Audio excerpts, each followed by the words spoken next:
হজ মৌসুম শেষে আবার চালু হলো ওমরা ভিসা। সৌদি আরবের কৌশলগত পদক্ষেপ কতটা গুরুত্বপূর্ণ? হজ মৌসুম শেষের ঠিক পরেই আবারও চালু হলো সৌদি আরবের ওমরা ভিসা কার্যক্রম। এটি শুধু একটি ধর্মীয় কর্মসূচির পুনরায় চালু নয়, বরং একটি বহুমাত্রিক নীতির অংশ, যেখানে ধর্ম, অর্থনীতি এবং আন্তর্জাতিক কূটনীতি মিলেমিশে রয়েছে। প্রশ্ন হল, কেন হজের অবসান হতেই এত দ্রুততার সঙ্গে ওমরা ভিসা পুনরায় চালু করল সৌদি সরকার? এর পেছনে কি শুধুই ধর্মীয় অনুশীলনের ধারাবাহিকতা, নাকি রয়েছে আরও গভীর অর্থনৈতিক ও কৌশলগত হিসাব নিকাশ? প্রথমেই যে বিষয়টি পরিষ্কার তা হল, সৌদি আরব এখন তাদের ভিশন 2030 বাস্তবায়নের পথে অনেক বেশি সচেষ্ট।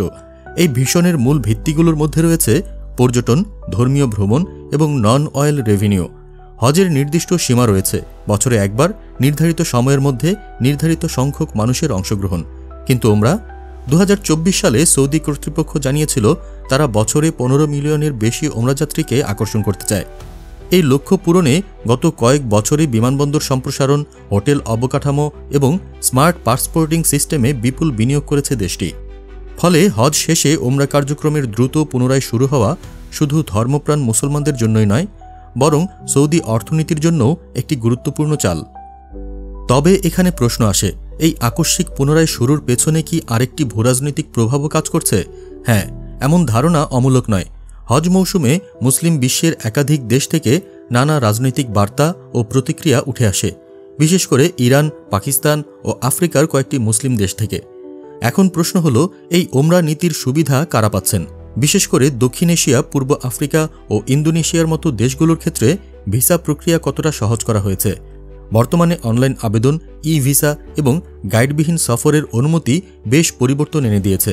তবে একই সঙ্গে নিরাপত্তা ও নিয়ন্ত্রণ বাড়ানো হয়েছে সীমান্ত, এয়ারপোর্ট ও হোটেল পর্যায়ে।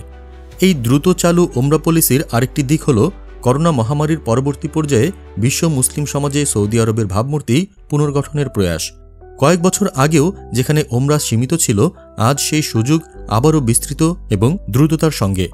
এই পদক্ষেপ কতটা সফল হবে তা এখনই বলা কঠিন, তবে নিশ্চিতভাবে বলা যায় এটি সৌদি আরবের জন্য শুধু একটি ধর্মীয় কর্মসূচি নয়, বরং আন্তর্জাতিক পর্যায়ে নিজেকে রিলিজিয়াস ট্যুরিজম হাব হিসেবে প্রতিষ্ঠিত করার দীর্ঘমেয়াদী একটি পরিকল্পনার অংশ। আপনারা দেখছিলেন প্রতিদিন সকাল।